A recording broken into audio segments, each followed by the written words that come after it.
Uy, Mare, di ka maniniwala. Naalala mo si Aling Maria? Yung kapitbahay natin? Yung nakatrabaho sa Saudi? Oo, kumusta na siya? Wala na akong balita sa kanya eh. Naku, kakauwi lang niya last week. Tapos sabi niya, may kilala siyang recruiter. Sabi pa nga niya, kung gusto daw nating mag-abroad, pwede niya tayong tulungan.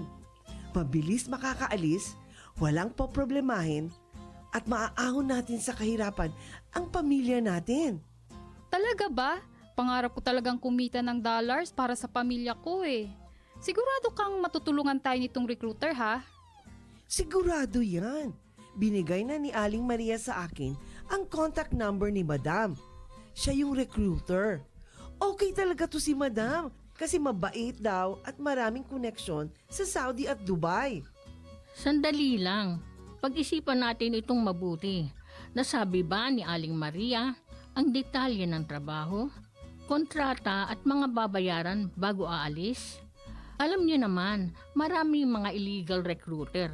Baka, imbis na magandang buhay para sa pamilya, ay trahedya ang maging bunga nito. Ang nega mo naman. Sure ako dito. Okay na to.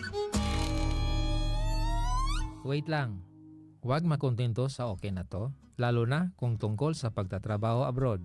Alamin ang tabang proseso ng pag-abroad. Huwag basta maniwala sa mga pangako para hindi maging biktima ng illegal recruitment at human trafficking. Protect yourself, protect your family, and protect your future. Bago maniwala sa nagsasabing okay na to, bumisita sa Department of Migrant Workers o DMW para sigurado ka. Bisitahin ang kanilang official website o tumawag sa kanilang hotline. Your safety and your future are worth more than empty promises. Don't take the risk. Be informed. Be safe. Ang paalalang ito ay hatid ng Department of Migrant Workers Region 9 at ng 1116 DXAS, your community radio.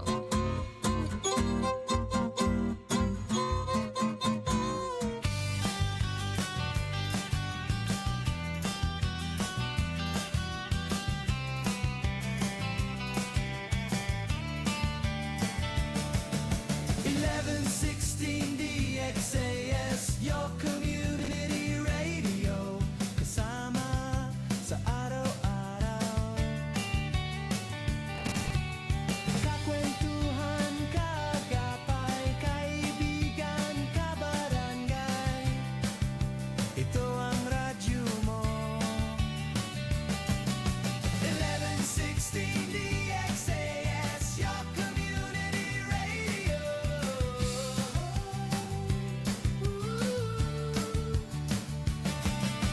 1116 DXAS, your community radio.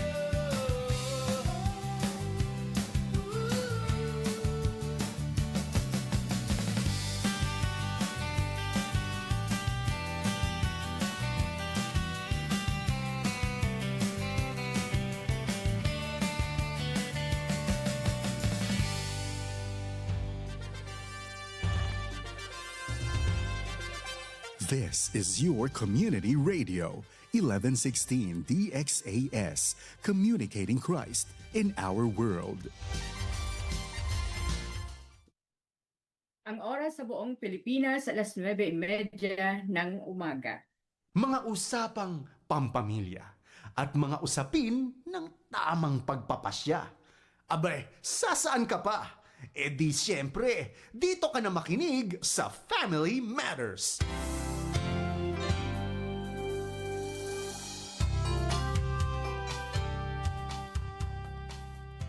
Isang mapagpalang umaga sa bawat tahanang nakikinig sa oras na ito, sa bawat parents na tulad namin. It's a thriving Tuesday morning, ang paborito ninyong araw ng pag-uusap at pagpapalakasan ng pamilya. Welcome to Family Matters, Parenting Tuesday. Ako po si Edna Marcelo. At ako naman Dang Estrada, mayong buntag sa tanan, buenos dias a todo. Magandang Tuesday morning po. Ngayon ay June 23, 2026. At kahapon nga, 22 June 22, nag-birthday ang ating co-host, Edna Marcelo. Happy, happy, happy birthday, Ate Edna. Kamusta ka at ano ang iyong birthday wish? Maraming salamat sa pagbating yan, kapatid na Dang, at maraming pong salamat sa lahat po ng nakaalala sa akin pong kaarawan. At yung akin lang pong panalangin ngayon ay mas malakas, no? Habang nagdadagdag ang edad, mas malakas, mas Malusog. maayos na kalusugan. Yan. Yung- at yung patuloy na ano po, no, yung paglakad ko sa kalooban ng Panginoon. Yun yung pinaka-importante sa aking buhay sa ngayon. At sa araw-araw. Happy, happy birthday, Ate Edna. At syempre, ang wish talaga natin ay patuloy kang gamitin ni Lord sa ministry niya bilang sa church nyo, bilang pastora, at sa pamilya mo, diba? Bilang nanay at asawa kay Kuya Arnold. Happy, happy birthday. At batiin na rin natin, happy birthday kay Kayla Escalante sa DZS, isa sa mga staff natin. Si tito ko, si Chong Vic. Happy birthday po, Chong Victor Aris. Today ang birthday nila. Kahapon, birthday din ni Vea Latosa. Yun ang co-host ko naman bukas. So, same kayo ng birthday, Ate Ed. O, di ba? Magkasunod na Happy araw. birthday! At Oh. meron din po akong babatiin Sige, pang te, dalawa. batiin Na natin galing yan. din sa taga-church din po namin, si Kuya Mark at saka si Ate Ana Fernando. Yan, mga kasama namin sila kagabi. Happy birthday po din sa nila inyo. kahapon or kailan birthday Hindi, nila? sa 24 and 25. Ayun, advance happy birthday. Oh, ang aga-aga bumati ni Apriniel Delorio. Good morning, Apriniel. Salamat sa palaging pagtutok. Laging bumabati ito sa atin eh. Kaya samahan nyo kami, isang oras to ng kwentuhan pampamilya. Mag-message lang po kayo sa 0916-296-6625 or sa ating FB page. Tayo po ay live na live. Hanapin nyo lang 1116 DXAS Your Community Radio. At pag-uusapan natin, nurturing a resilient heart in your teenager. Diba, Ate Ed, last week, kung matatandaan po ninyo or kung na-miss nyo yan, pwede nyong balikan sa ating FB page. Pinag-usapan natin yung mga digital boundaries. At ano nga, ano ba yan? Kailan yung minessage kita kasi nakita ko sa balita na nitong June pala, ang mga social media ay gumawa na ng teen account. Ibig sabihin, kung ang inyo pong mga anak ay merong account sa Facebook, Instagram, hindi ko sure doon sa TikTok pero automatic na babagsak sila doon sa teen account. Pero yan ay kasi di ba mga iba, yung mga bata, nilalagay nila ibang birthday. So, mas matanda sila doon sa usual na age nila. Kasi nga gusto nila makapasok na agad sa mga social media. Pero kung totoong age yung nilagay at 13 years old, kasi yun yung entry point, pwede kang magka-messenger, 13, na under sa parent. Okay, so maganda po yun na magiging, gagamitin natin yan, no? Pag-aralan po natin yan, silipin nyo po yung cellphone ng yung anak at makita nyo kung ano yung teen account ng mga social media. Pero kahit nabantay sarado tayo, di ba Ate Edna? Kahit nabantay sarado tayo sa social media nila, pero kung hindi natin i-disciple yung heart, hindi natin ina-nurture yung heart ng ating mga anak, sino ba yung Lord sa puso nila, kahit anong bantay po natin gagawa ng paraan, na lumusot. Diba? Lumusot, nakakalusot sila.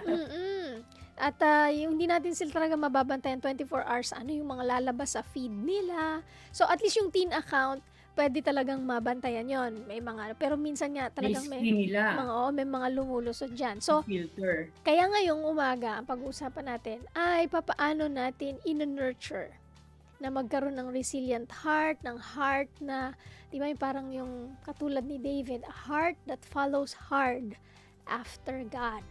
Na yung Lord nila sa puso nila, si God, na sila mismo magbabantay ng kanilang mga puso. So, paki-share po paki-share nyo ano yung ginagawa nyo to nurture your teen's heart or your kid's heart, maganda nga nagsisimula ng bata, di ba, Ate Ed? Pero kung nasa teens na kayo, para hindi lang parang rules, di ba? Pagka do's and don'ts, don't do this, don't do that, don't do this. Masasakal yung ating mga anak. So, ikaw, Ate Edna, bago tayo pumunta dun sa point number 1, ano yung nakita mo na papaano nyo itinatanim sa puso ng inyong mga anak para hindi rules yung pakiramdam nila? Ang isang magandang na impart namin sa mga anak namin, yung mga sinasabi namin na dapat gawin, hindi siya magtutunog na mabigat na batas sa bahay or yung rules nga kundi magiging mas magaan siya na may pagpapaliwanag. Madalas kasi kailangan po nating sabayan ng pagpapaliwanag yung mga bagay na sinasabi natin or ipinapakiusap or ipinapamanik natin sa atin pong mga anak.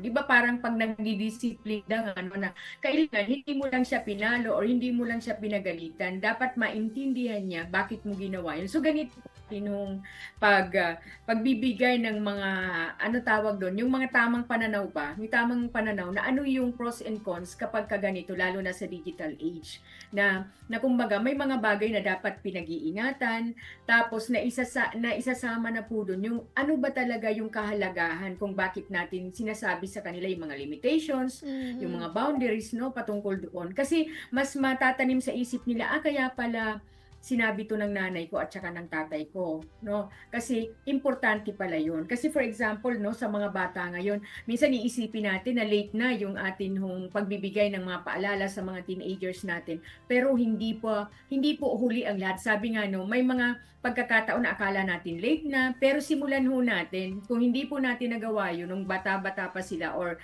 for example, doon sa nurturing age, 1 to 7 years old, kailangan nating ibigay yun sa kanila ng paunti-unti na hindi tayo galit or hindi persado, yung hindi nga mabigat na rules, kundi mas maintindihan nila bakit kailangan nilang gawin at ano ang dahilan nito, bakit natin sila ginagabayan. Kasi mahirap, napansin mo ngayon yung kagaya nung last time, kahapon lang yata nakita ko, bakit may mga bata na nagiging violente, yung nangyari sa nitong nakaraan na isang bata, talagang sabi ko kay Sofia, parang yung sobrang nakakatakot na yung paligid para sa mga anak natin. Pero salamat sa Panginoon kasi pwede nating gabayan sila na ito yun, kaya sinasabi natin na dapat yung buhay natin nakaangkla doon sa mga gabay at pagtuturo ng ating Panginoon. Kaya tayong mga magulang, tayo po ang may responsibility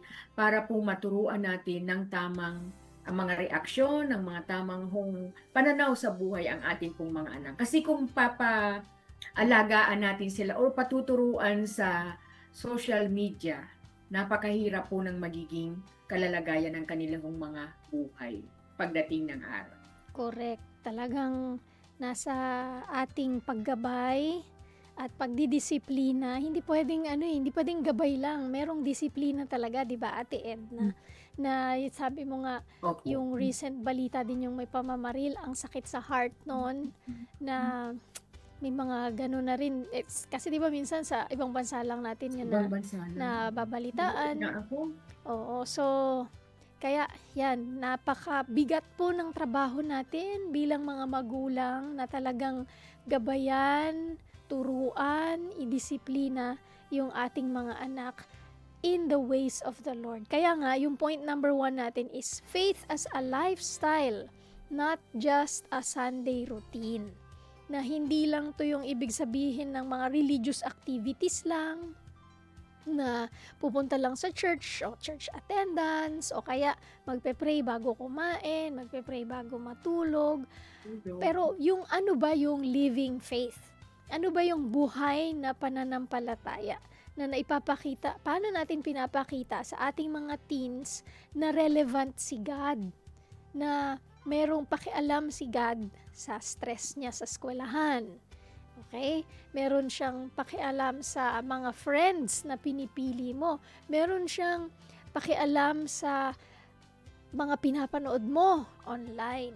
Okay? Yung mga site na pinupuntahan natin, yung social media pressures natin and peers, yung mga anxiety, mga bata ngayon, ano na parang napaka-simpleng bagay, sabi na kaagad, binuli siya.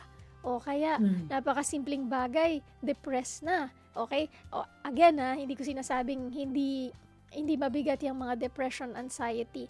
Ang sinasabi lang natin, how do we teach them to qualify, to process yung kanilang mga emotions, kagaya ng sadness, ng anger, ng envy, ng lust. So, yung open communication, papaano natin pinag-uusapan yon at yung paano nag-i-incorporate doon yung faith na meron sila kay Jesus. Kayo, Ate Edna, ano yung papaano nyo to ginagawa? Kasi pwedeng religious activity lang yung mga ginagawa natin. Pero papaano yon na nakikita ng mga bata, ng mga teens especially, na living faith or buhay yung ating faith sa Panginoon?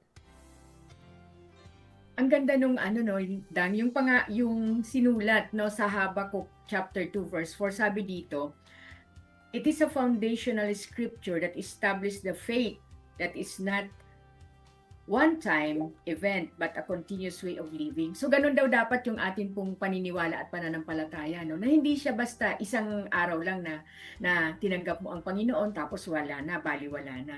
So dapat dito mas nakikita natin na yung faith and action po, nakikita po sa ating pong mga buhay. For example, napaka-simpleng example, for example, sinabi ko sa anak ko, mag-devotion kayo or yung quiet time na tinatawag natin. Tapos ako na nanay, hindi ako nakikita na nagdi-devotion. So ano yung implikasyon nun sa kanila?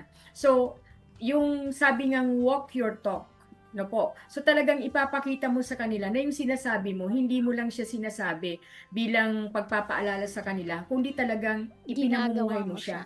O ginagawa mo. Kasi mahirap maging example ka, no? Maging modelo ka ng anak mo kapag hindi mo siya ginagawa. Ako kasi yung isa sa inimpart ko sa mga anak ko, no? Kasi dahil nga ako yung laging nandito sa bahay, no? Ang sinasabi ko sa kanila, bago ka bumaba, pagkabangon mo, dapat mag-devotion ka na. Kay bakasyon o may pasok.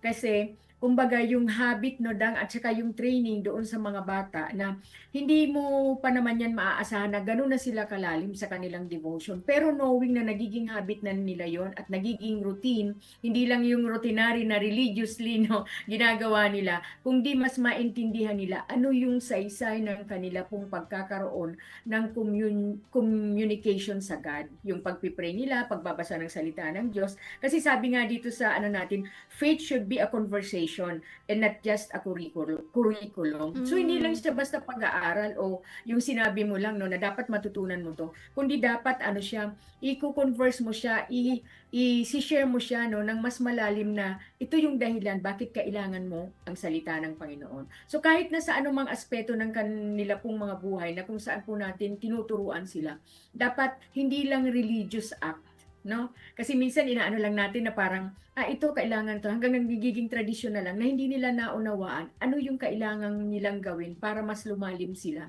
sa kanila pong pakikipag-ugnayan sa Panginoon or yung communication nila sa God. Kasi ako naniniwala ako na doon sabi nga sa Proverbs na train up a child in the way they should go.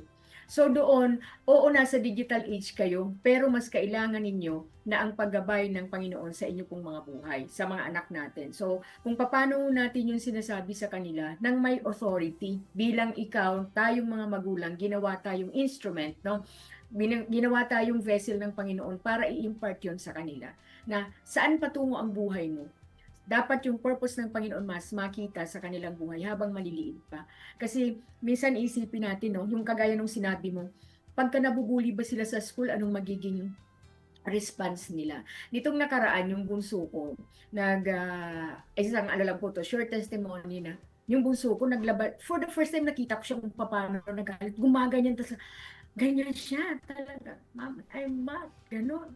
Tapos first time ko siya nakita kasi masayahin yung bata. Tapos sabi ko, bakit ka nagagalit? So may nangyari daw na ganito, ganyan. No? Hindi ko na i-detail.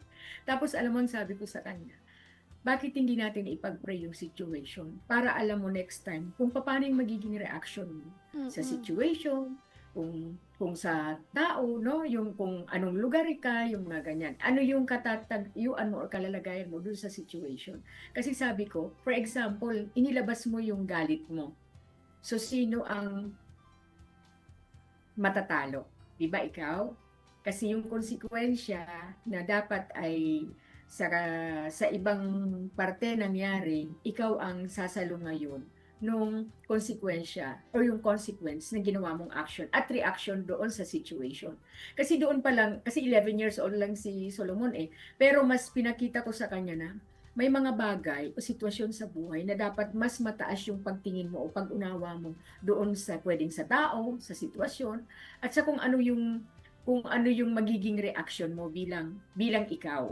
Kasi sabi ko, nagre-read ka ng Bible, so dapat mas yung manifestation ng patience and understanding sa mga sitwasyon sa paligid ay dapat nating mas malaman na ito yung dapat kong reaction.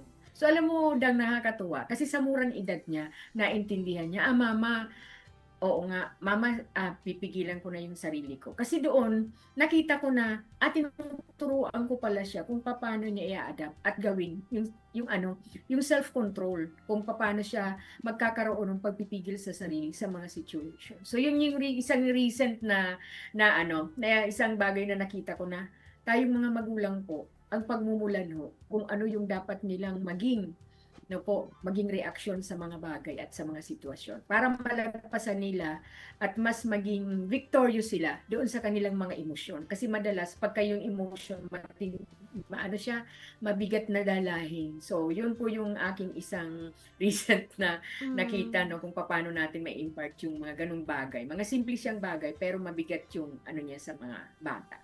Tama, kasi hindi talaga siya simple sa totoo lang. Kasi emotion na dapat na process. So pagka hindi tayo yung nag-process with them, sino? Diba? So kaya po napakaganda na yung alam natin kung ano nga yung pinagdadaanan nila. Halimbawa, pressured sila sa social media. Diba? O kaya naman ay may pag-aaway sila ng mga friends niya. O, minsan sasabihin ng anak niyo, FO na kami. Alam niyo po ba yung FO? Friendship over na daw sila. O, kasi anong pinag-awayan nila? Parang game over, no? Oo, anong pinag-awayan? O, kasi doon sa games, meron lang silang hindi online games, naglalaro sila. Merong hindi na pagkasunduan. Friendship over na din daw sila agad. So, how do we talk to them? How do we teach them conflict resolution, di ba? So, mga soft skills na magandang maituturo natin sa kanila. At yung sabi mo nga na ipag-pray ninyo, di ba? So, naturuan mo siya na pagka nagagalit, ang anong gagawin? Tumahimik, mag-pray, i-ask si Lord, tapos evaluate yung mga situation. So, doon, everyday, 'di ba? Kasi araw-araw natin silang kakasama. Yung Sunday routine na parang religious lang na mga activities, mas nakikita nila sa everyday na nangyayari sa buhay natin. Kaya napakahalaga po na yung faith natin, lifestyle. 'Di ba sabi din sa Deuteronomy, teach them yung word ni God when you walk, when you sit down, kahit anong ginagawa. Tie them around your neck. Hindi mo ibig sabihin, nilalagyan mo na dito ng Bible verse yung anak mo. Metaphor siya na kailangan sa lahat ng aspeto ng buhay ay nakikita nila na bahagi si God. Diba? Nagagawin mo siyang bahagi ng buhay mo. Why? Kasi yung religion niya is just do this, do that. Parang robot na sunod lang ng sunod. Pero kung meron kang living relationship kay Lord, parang tatay, 'di ba? Parang nanay. So, 'di ba, si God, I'm your father. 'Di ba? So, pagka father mo, 'di ba, kinakausap mo, nagse-spend time ka, inaalam mo ano yung mga advice niya sa mga bagay-bagay, 'di ba? So, ganun yung gusto nating i-nurture Ganon yung gusto nating ituro sa mga anak natin. Kaya magandang simpleng pwedeng gawin for the next days, maghanap ng mga ordinary moment katulad nung ginawa mo, Ate Edna, na kinausap mo siya, o kaya habang nasa traffic kayo, or habang naghuhugas kayo ng pinggan, habang naglalakad sa mall, mag-pray lang ng mabilis, di ba? Parang meron kayong nakita, o kaya minsan kami pag nanonood ng news, tapos yung news na hindi maganda, kausapin namin siya, anong lesson natin matututunan dyan sa balita na yan, o nakita mo yung mga, halimbawa, ang news is about yung sa social media nga na mga nabibiktima ng mga human trafficking, o kaya ng mga panloloko, o kaya pornography. So, nire-remind namin siya. And then, insert a short prayer na, Lord, yung mga nabiktima, ingatan mo sila, o kaya yung nag-earthquake, di ba? So, recently, palaging yun yung nasa prayer niya, Lord, tulungan mo po yung mga na biktima, yung mga nawalan ng bahay, i-bless mo po sila. So, nagiging conscious siya, yung mga anak natin, sa mga nangyari sa paligid. And we're teaching them how to pray for other people as well. Na hindi lang magpasalamat palagi ng blessings ng personal, or lagi lang ng, Lord, sana meron kaming ganito, sana meron kaming ganyan, o puro mga penge na prayers lang kay Lord, di ba? And we're teaching them to pray for other people. Nagkakaroon ng concern sa ibang mga tao. So, we are instilling yung faith as a lifestyle. And yun na yun yung dahil nakikita nila, action speaks louder than words. Sobrang powerful talaga nun sa ating mga anak. Kaya nga yung point number 2 ay modeling authenticity. Diba? Na minomodel natin yung real. Kahit na hindi tayo magsabi sa kanila, di ba, Ate Edna, na, dapat gawin mo to, gawin mo yan. Pero pag nakita nila na ginagawa natin, huwag ka na magulat pagka yung paano sila magsalita, o kaya paano sila kumilos, pareho natin, di ba? Kasi yun yung nakikita nila. Di ba? So, the power of vulnerability. Yan yung kagandahan na kasi hindi natin talaga ma-fake. Di ba? Alam na alam ng ating mga anak kapag yung ating ginagawa ay taliwas doon sa sinasabi natin. Di ba? Sabihin natin, huwag ka magsisigarilyo, pero nahawak-hawak mo gano'n, nagsisigarilyo ka. So, paano? Huwag kang minom ng alak, pero nakahawak ka ng alak. Di ba? So, Sila yung pinabili mo. Oo, sila pa yung pinabili, tama. Sila yung So, pinabili mo. yung yung modeling what they see, they will follow. Di ba, Ate Ed? Talaga, kaya bantayan talaga natin yung atin pong mga sarili. Although hindi naman tayo, Perfect. sabihin natin na hindi tayo perfect. Yes. Pero may mga bagay na dapat nagiging conscious tayo, At hindi lang consciousness, kundi nagiging cautious tayo, Mapagbantay tayo sa ating pong mga sarili, yung self-evaluation, na Panginoon, saan ba yung kahinaan ko? Kasi po pwede ko siyang ma-impart sa mga anak ko. For example, yung halimbawa, na yung dito nga, na may mga pagkakataon na pagka-stress ang parent, kahit sino sa parent, yung tatay man o yung nanay, may mga pagkakataon na iba yung kanilang nagiging reaksyon. So, ganun din yung nagiging reaksyon na naipapasa natin sa ating pong mga anak. At malaki pong tulong, Dang, na nagiging aware tayo sa kung ano yung mga kahinaan natin. Ihingi natin siya ng tulong sa Panginoon na mabago tayo. And at the same time, yung mga anak natin, i-share natin sa kanila, anak, ipag-pray mo ko kasi ito yung kahinaan ko. Kasi ang laking bagay na tayo po ay tumatanggap o tinatanggap natin yung mga kahinaan natin dahil kailangan natin ng tulong para mabago po tayo. At ang ating mga anak, minsan iisipin natin, bata lang yan, wala pang alam yan, pero sa totoo lang po, marami po tayong matututunan sa kanila po, sa kanilang mga po pwedeng sabihin sa atin. Ang dami ko nang na-share dito sa Family Matters na mga situation na talagang ang babata pa nung mga anak ko, pero ang laki na nung kontribusyon nila na kailangan ko talagang i-assess yung sarili ko na na bakit ako ganito. Tapos pagpipray ko talaga, Panginoon, baguhin mo ko. Sabi ko gano'n sa Panginoon. Kasi yung sinasabi nga natin, ano, yung authenticity, yung vulnerability, paano mo tatanggapin yung mga bagay sa buhay mo?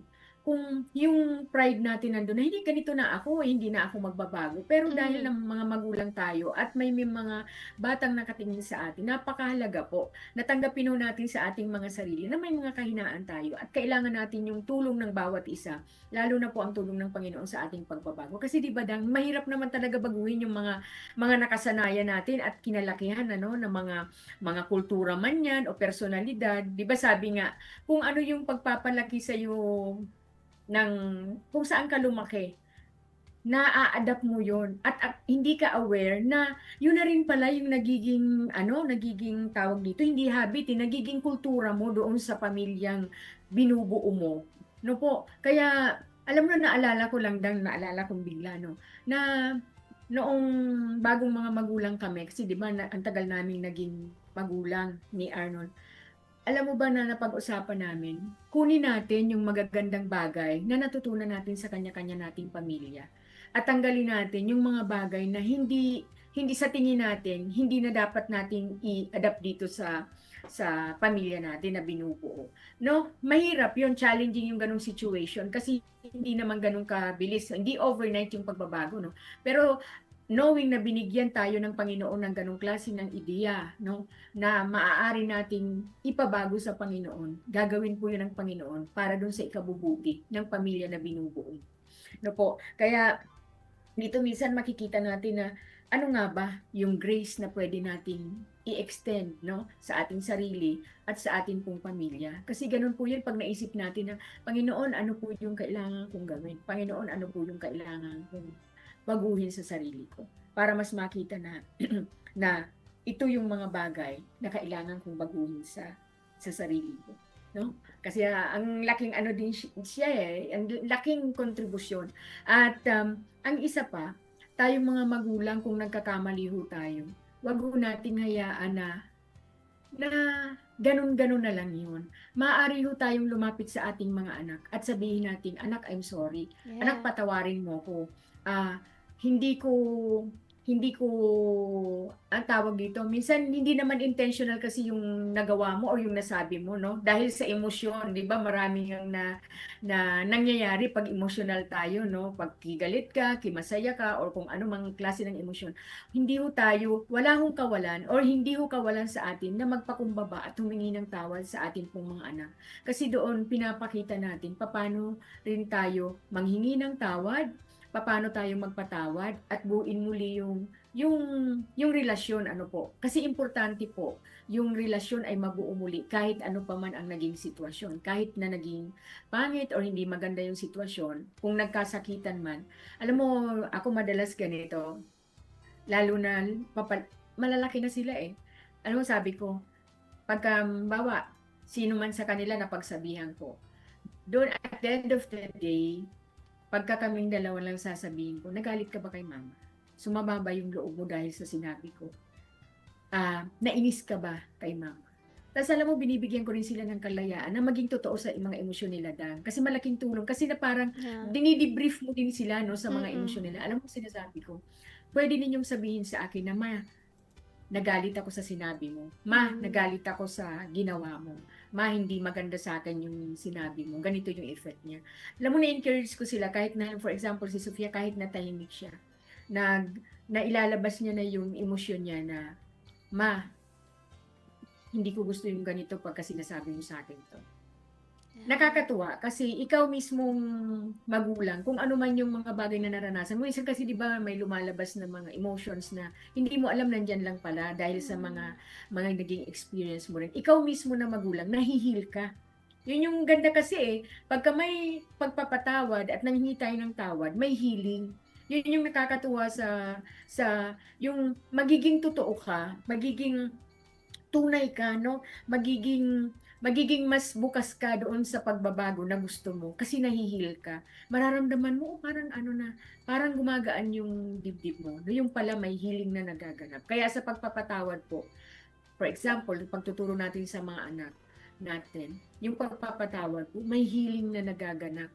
no, sa both sides, sa parents at saka doon sa mga anak. At matututunan nila eventually na doon sa paglabas nila, no, ng bahay natin, ng mga tahanan natin, makikita nila na pwede pala akong magpatawad, pwede pala akong manghingi ng tawad at magkakaroon ng healing. So, isa yun sa mga importanteng pwede natin hong i-impart sa atin pong mga anak. Hindi po siya simple, hindi siya madali, pero kailangan po nating ibahagi sa kanila yung mga ganong attitude, character. Kasi ano siya, Dang, no? Ambag siya sa character building nila bilang mga tao, bilang mga Yes. anak na. At yung magic word dun is I'm sorry. No? Whether sa mga anak natin or tayo mismo, pag tayo yung may mali, I'm sorry. Tapos, wag po tayong matapos dun sa I'm sorry. Ito natutunan ko to nung bata pa kami. Sa Family Matters din. I'm sorry. Bakit? Kasi, kailangan may ganon. So, halimbawa, pagka nung tuwing meron kaming hindi pagkakaunawaan, nag-away, na pinagalitan, ayan. So, lalapit. Ma, I'm sorry. Kasi. Okay, so sasabihin mo kung bakit.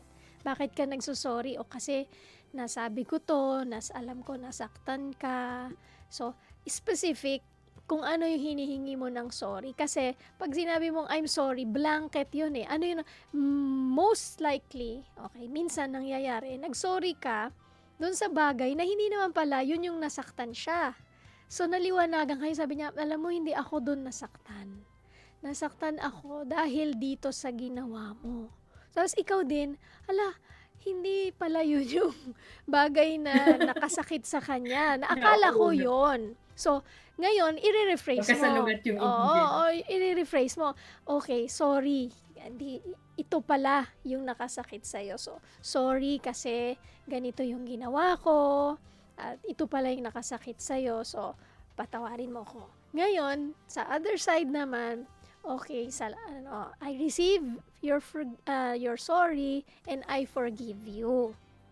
Tapos ako naman, nasaktan ako, sorry din kasi ganito yung naramdaman ko. O tapos ikaw din na kasi ganun eh, hindi yun one side lang talaga na nasasaktan. Both kayo, pareho kayo na merong nasabi, merong nagawa na nakasakit sa isa't isa. So ngayon, kailangan specific na mention nyo. Kagaya ng sinabi mo, nasaktan ako pagka sinasabi mo to. Okay, that's very specific.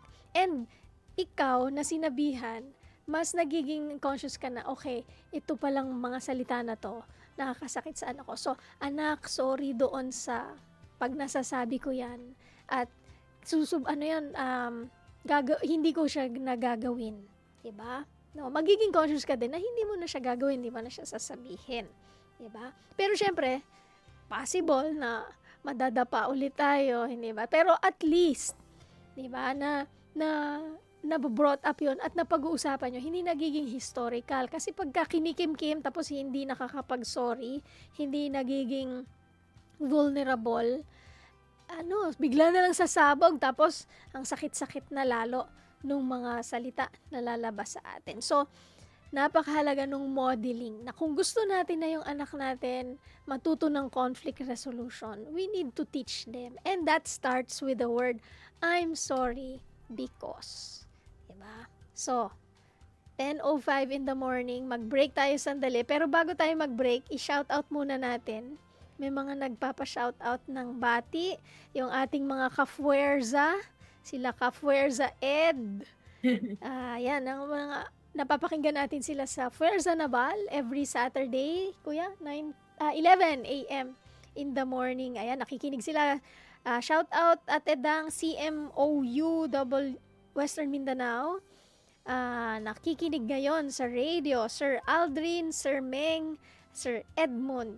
Salute! Good morning po sa inyong dyan na nakikinig sa atin sa radio. At ganoon din ang aking mother dear na nakikinig, pati si Tita Becky Santos. Good morning po sa inyo dyan, si Mama. Buenas, FM Tuesday. Happy birthday, Ate Edna Marcelo, watching from Pasig. Ayan, wag po kayong bibitaw. Tita Sige. Zen. Huwag po kayong bibitaw, magbabalik ang Family Matters dito lang sa 1116 DXAS, your community radio.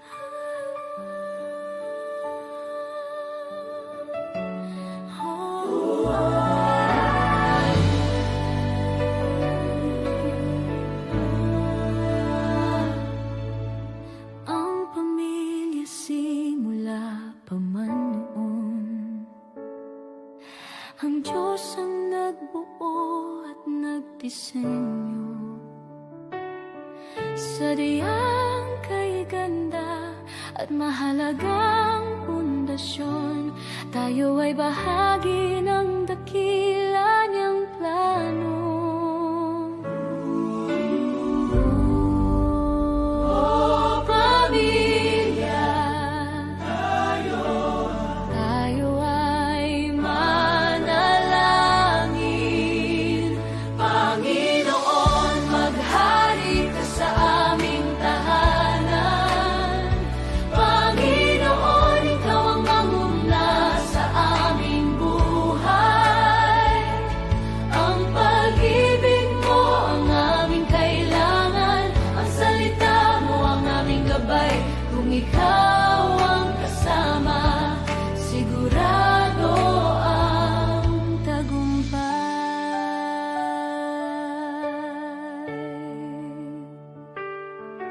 Sa gitna ng pagod at ingay ng mundo, may isang silungan na laging totoo. Hindi man perpekto at minsan hindi nagkakasundo, babalik at babalik pa rin sa'yo.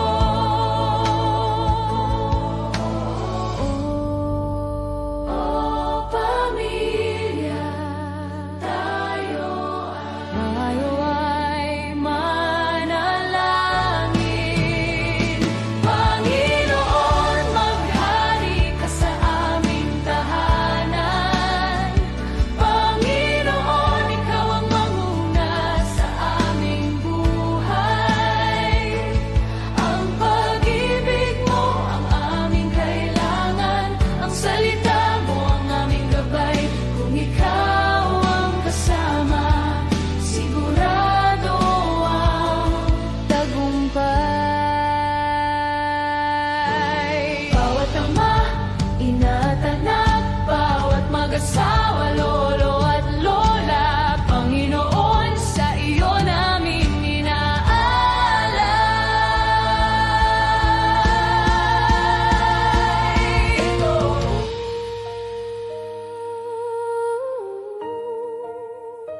Ito ang aming panalangin, kami ay iyong dinggin.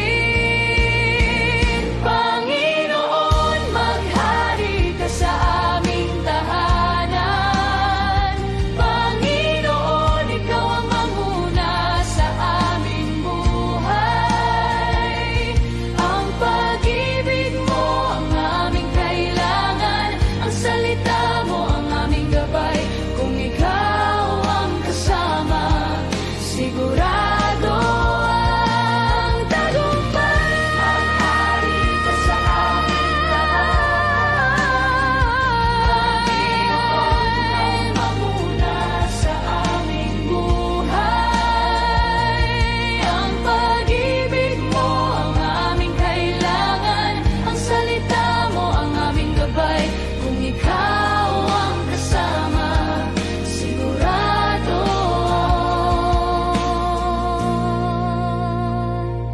tagumpay. Panginoon, maghari ka sa bawat pamilya. Panginoon, maghari ka sa aming pamilya. Panginoon, maghari ka sa aming pamilya.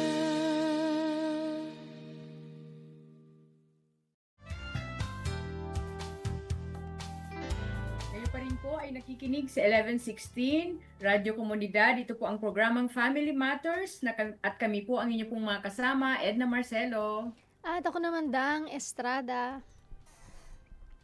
Ang DXAS ay isa sa mga himpilan ng Far East Broadcasting Company at kasapi sa kapisanan ng mga broadcaster ng Pilipinas.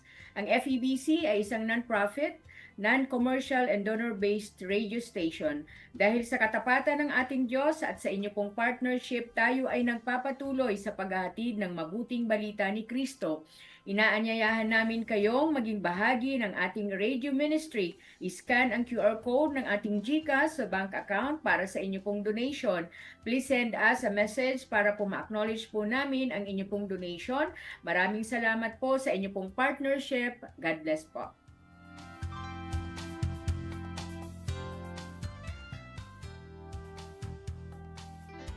Yan, tuloy-tuloy po tayo at dumako naman po tayo sa atin pong point number 3, developing a moral compass or critical thinking. So, Ate Dang, ano po ang may babahagi mo sa part na ito ng atin pong point number 3? So ito yung ating pagtuturo sa ating mga anak na yung life is a series of choices. Naririnig natin yan. Kung nakikinig po kayo ng gabay, maririnig nyo si Ate Beth Flores. Parang yan sa life is a series, not a series of chances, but a series of choices. Dito natin tinuturuan yung mga anak ng critical thinking.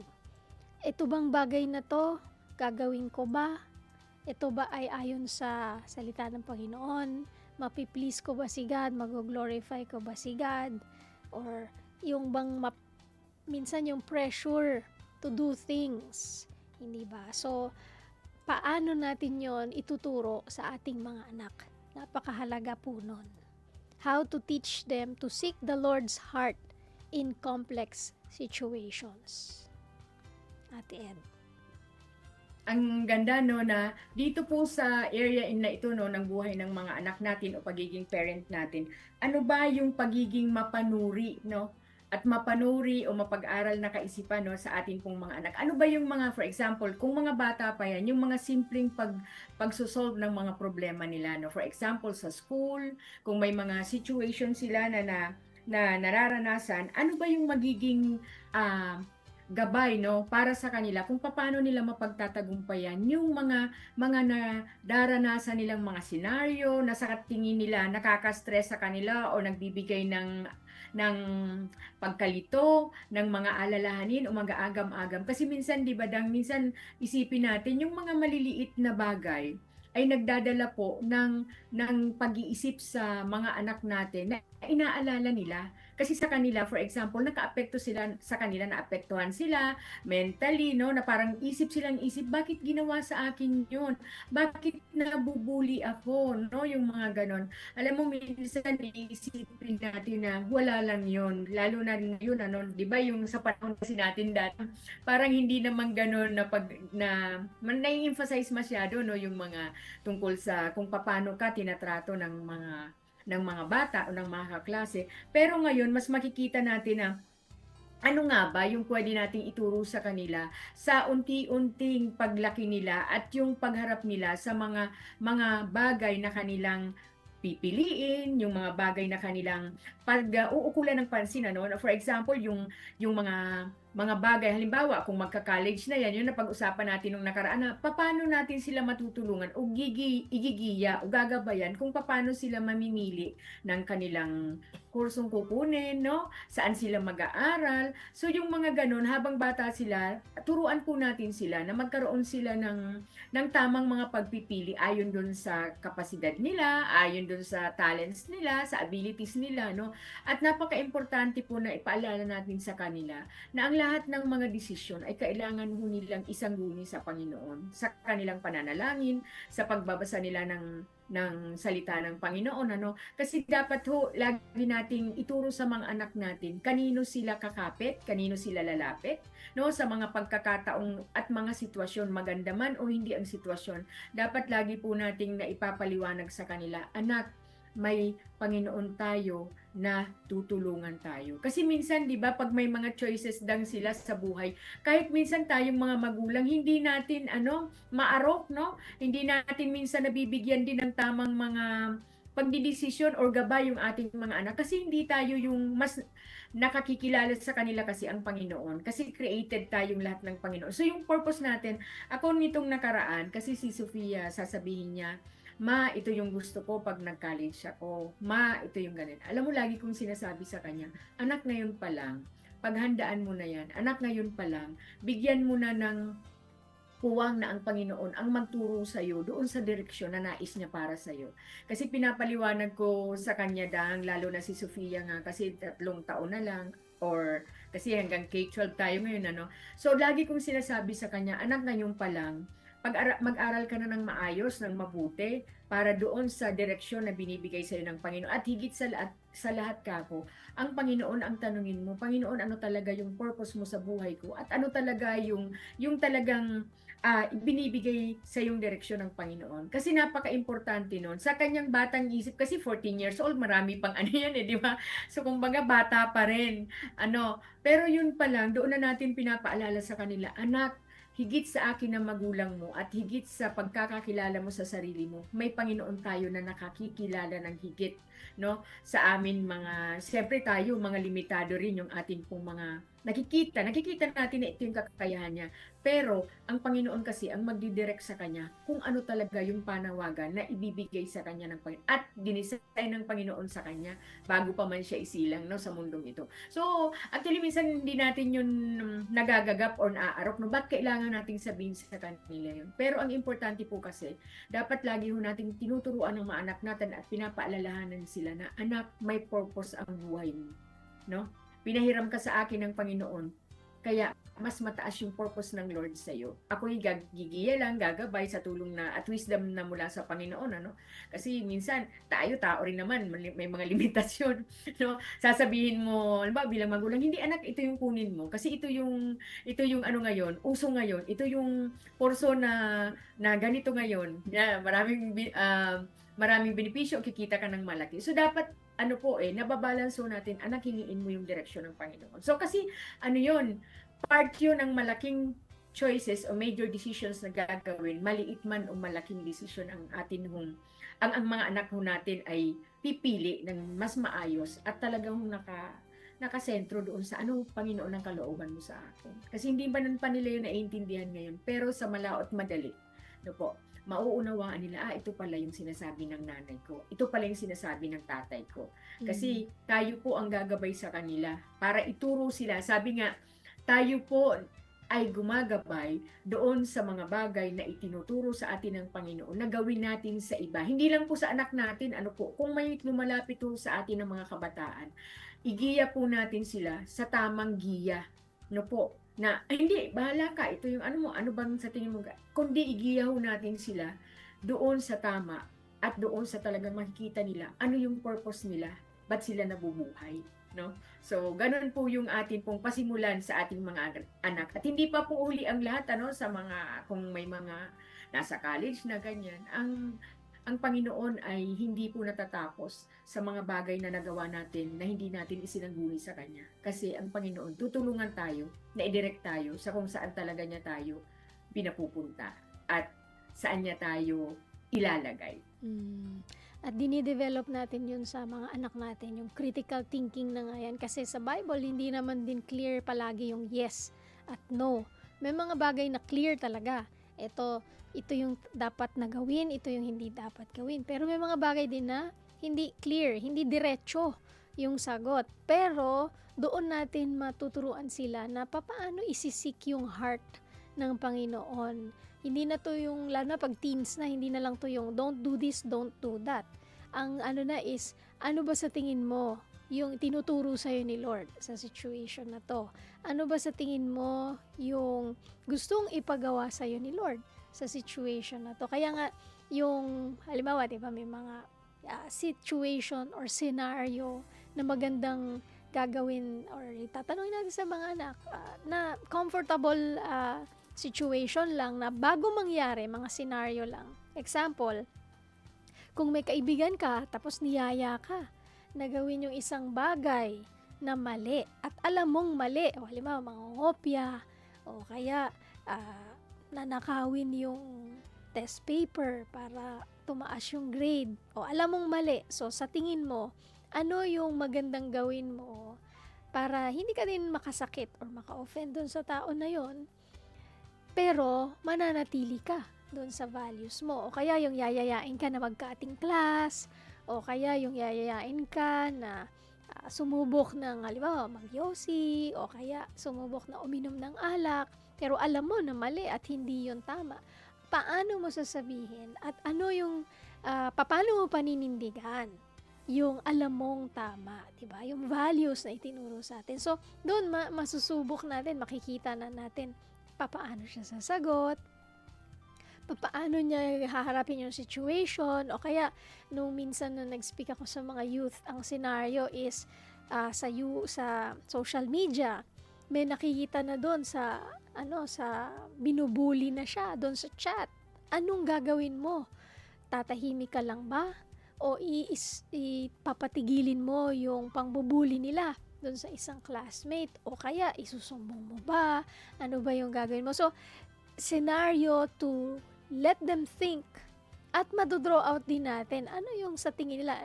Minsan sasabihin nila, tatahimik lang ako kasi baka ako din yung ibuli nila. So bakit sa tingin mo ganon? Nangyari na ba sa'yo yan?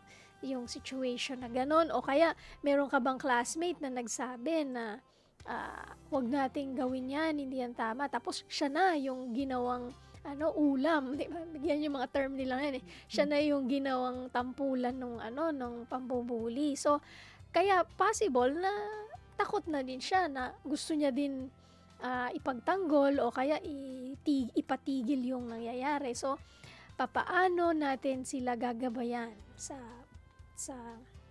social media or kahit na sa mga face-to-face nila na pag-interaction. So, napaka laking role po yung gampanin natin bilang mga magulang. Kaya naman, ang encouragement natin palagi po na pagka ino-nurture natin yung puso ng ating mga anak, ang unang ipapanurture natin, yung puso natin bilang mga magulang. Kaya po, palagi nating encouragement sa ating mga magulang. Tayo po yung unang may relationship sa ating Panginoon. Kasi pagka healthy yung relationship natin sa Panginoon, healthy din yung nagiging relationship natin sa ating mga anak. So, palaging ganon. Una, sa Panginoon tayo bilang mga magulang, and then sa ating mga anak. So, kapag merong breakdown sa relationship sa ating mga anak, baka kailangan munang may ayusin tayo sa relationship natin sa Panginoon. And yun yung encouragement natin sa ating mga listeners na parang feeling nyo down na parang laki-laki na ng problema nyo sa inyong mga anak. Meron po yung solusyon. Una po, lapit kayo sa Panginoon, manalangin kayo, i-nurture nyo yung relationship nyo sa Panginoon, and then saka po susunod yung relationship natin, especially sa ating mga teenager na nag-change talaga, Ate Edna, yung situation natin. So, bago tayo mag-pray, Ate Ed, very short na encouragement sa ating mga listener. Ang encouragement po na ibibigay ko po or isi-share natin sa atin pong mga magulang, huwag po tayong mawala ng pag-asa kasi may pag-asa po sa Panginoon. Kahit anong problema sa mga relationship natin, lalo na kung paano ho tayo nakikipag-relate sa atin pong mga anak, may pag-asa po dahil may Panginoon ho na may alam ng mga puso ng mga anak natin at ganun din po yung puso nating mga nanay at mga magulang. Nanay at tatay, lahat po yung mga may inaalagaan or yung nagbabantay ng mga bata. Yes. Lahat po tayo ay may pag-asa dahil may pag-asa sa Panginoong Jesucristo. Yes, let's pray. Pray po tayo. Panginoong Diyos, dakila ka sa lahat. Salamat dahil pwede ka naming tawaging Ama. At ikaw yung aming model ng parenting, Panginoon. At sa pag-nurture namin ng puso ng aming mga anak, Panginoon, i-nurture mo muna yung aming mga puso, Lord. Na tulungan mo kami, turuan mo kami, Lord, na yung aming faith sa iyo ay nag-grow and it is a lifestyle that we model with authenticity sa aming mga anak. At dito, madedevelop namin yung moral compass nila. Lord, sa mga talakayan namin dito sa Family Matters Tuesday edition, sa parenting, kadalasan at unang-unang inaayos mo kami, Panginoon, bilang mga magulang na nagpapalaki ng mga anak. And you have given us a responsibility to really train every child na ibinigay mo sa bawat pamilya, sa aming mga pamilya, Panginoon. Kahit na nga sa mga guardian, sa mga single parent, sa mga lolo at lola din na iniwanan ng mga apo nila dahil kailangan magtrabaho ang kanilang mga anak sa ibang lugar. Lord, tulungan mo kami, turuan mo kami, at samahan mo kami sa pagpapalaki ng mga batang ito. Kaya Lord, pagpapala mo ang dalangin namin sa bawat magulang na nakikinig ngayon. Samahan mo po sila sa journey, sa pagpapalaki ng kanilang mga anak. And we thank you for the life of Ate Edna. Bless her, Lord, for another year sa kanyang birthday. Ang panalangin namin sa kanya, patuloy na kalusugan, kalakasan, at magpatuloy sa paglilingkod sa iyo, sa ministry, sa church nila, dito sa FEBC, sa DXAS. Lord, we thank you and we bless every listeners, Lord. Be with us and we surrender to you our lives, our families, our children. Panalangin namin na ikaw ang maging hari ng aming mga buhay. Sa pangalan ni Jesus. Amen. Amen. Amen. Ayan, bati pa tayo. Kuya Jerry, magandang umaga, maayong buntag mula yan sa Cagayan de Oro City at sa Josefa, Ipil, Zamboanga, Sibugay. Maayong buntag, Kuya Rogelio Mondenido. Marvin, ayan, di ba? Salamat, madami tayong mga listeners ngayon na nakipag-interact sa atin. Yan, Wow. si April Niel. Good morning sa inyo. Maraming salamat po sa inyong pagsama. Ate Edna, salamat at happy birthday muli. Ayan. Maraming salamat. Salamat din Kuya Fons at Rolando Alfonso sa ating technician.